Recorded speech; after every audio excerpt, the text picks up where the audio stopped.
Hi, animated movies എനിക്ക് വളരെ favourite ആണ്. അതിൽ തന്നെ എൻ്റെ ഏറ്റവും ബെസ്റ്റായിട്ട് എനിക്കിഷ്ടമുള്ള ഒരു മൂവിയാണ് ഈ കാണുന്ന കൊക്കോ. ഇത് വളരെ ഇമോഷണലി കണക്റ്റഡ് ആവുന്നതും അതുപോലെ തന്നെ നല്ല അടിപൊളിയായിട്ട് എടുത്തിരിക്കുന്നതുമായിട്ടുള്ളൊരു മൂവിയാണ്. ഇത് പിക്സാർ മൂവീസാണ് ഈ മൂവി റിലീസ് ചെയ്തിരിക്കുന്നത്. നിരവധി അവാർഡുകളും അക്കാഡമി അവാർഡ്, അതായത് ബെസ്റ്റ് ആനിമേറ്റഡ് മൂവിയുടെ അക്കാഡമി അവാർഡ് ഉൾപ്പെടെ നേടിയിട്ടുള്ള 2017 പുറത്തിറങ്ങിയിരിക്കുന്ന ഒരു മൂവിയാണ് കൊക്കോ എന്ന് പറഞ്ഞിട്ട് ഈ ആനിമേറ്റഡ് മൂവി.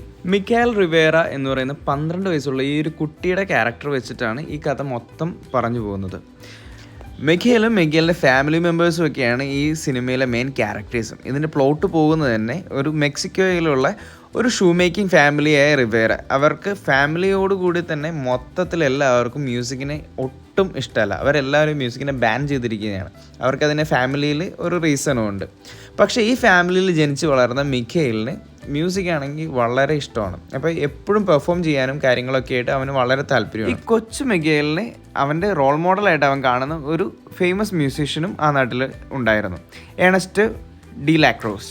സിനിമയുടെ കഥ പോകുന്നത് ഇങ്ങനെയാണ്. മരിച്ചവരുടെ ദിവസമായി ആഘോഷിക്കപ്പെടുന്ന ദിവസം മിഖേൽ ആക്സിഡൻ്റലി ഇവരുടെ മരിച്ച ആളുകളുടെ ലോകത്തോട്ട് ചെന്നുവിടുകയാണ്. അങ്ങനെ മരിച്ചവരുടെ ലോകത്തെത്തുന്ന മിഖേൽ അവിടെ വെച്ച് തൻ്റെ ഫാമിലിയിലുള്ള മറ്റു മെമ്പേഴ്സിനെയും അതുപോലെ തന്നെ വളരെ ക്യൂട്ടായിട്ടും നല്ലപോലെ ആക്റ്റീവായിട്ട് എനർജറ്റിക് ആയിട്ടൊക്കെ ഉള്ള ഒരു ക്യാരക്ടറായിട്ടുള്ള ഹെക്ടർ എന്ന് പറയുന്ന ഒരു ആളെയും പരിചയപ്പെടുന്നു.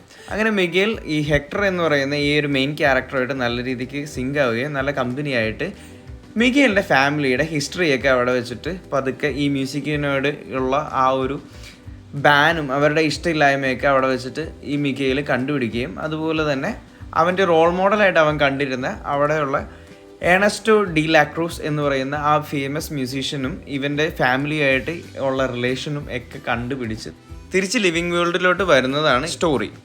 ഇമോഷണലി നല്ല രീതിക്ക് കണക്റ്റഡ് ആവുന്ന ഒരു മൂവിയാണ് കൊക്കോ. അതുകൂടാതെ തന്നെ നല്ല ക്വാളിറ്റി ആനിമേഷനും അതുപോലെ തന്നെ നല്ല അടിപൊളി വിഷ്വൽസും എല്ലാം സമ്മാനിച്ച് നല്ലൊരു എക്സ്പീരിയൻസ്, ഒരു ആനിമേറ്റഡ് മൂവി ലവർ ആണെന്നുണ്ടെങ്കിൽ നല്ലപോലെ എക്സ്പീരിയൻസ് ചെയ്യാൻ പറ്റുന്ന ഒരു മൂവിയാണ് കൊക്കോ.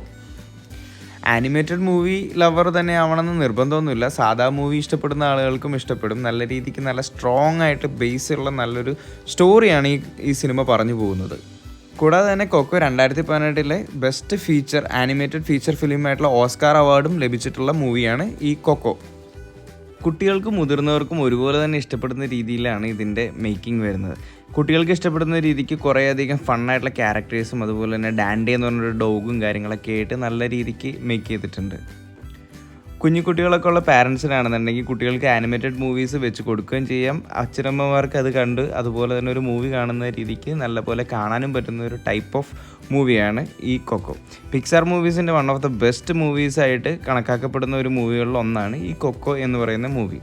എനിക്കെന്തായാലും ഇത് എപ്പോഴും ഒരു വൺ ഓഫ് ദ ബെസ്റ്റ് ചോയ്സസിൽ ഒന്നാണ്. ഞാൻ ഇടയ്ക്കിടയ്ക്ക് കാണാറുമുള്ള ഒരു മൂവിയാണ്. നിങ്ങൾക്ക് ഈ മൂവി കാണണമെന്ന് ആഗ്രഹമുണ്ടെങ്കിൽ മൂവി ഹോട്ട്സ്റ്റാറിൽ അവൈലബിൾ ആണ്. കണ്ടു കഴിഞ്ഞിട്ട് നിങ്ങളുടെ അഭിപ്രായം കമൻറ്റ് ബോക്സിൽ വന്ന് പറയാനും മറക്കരുത്.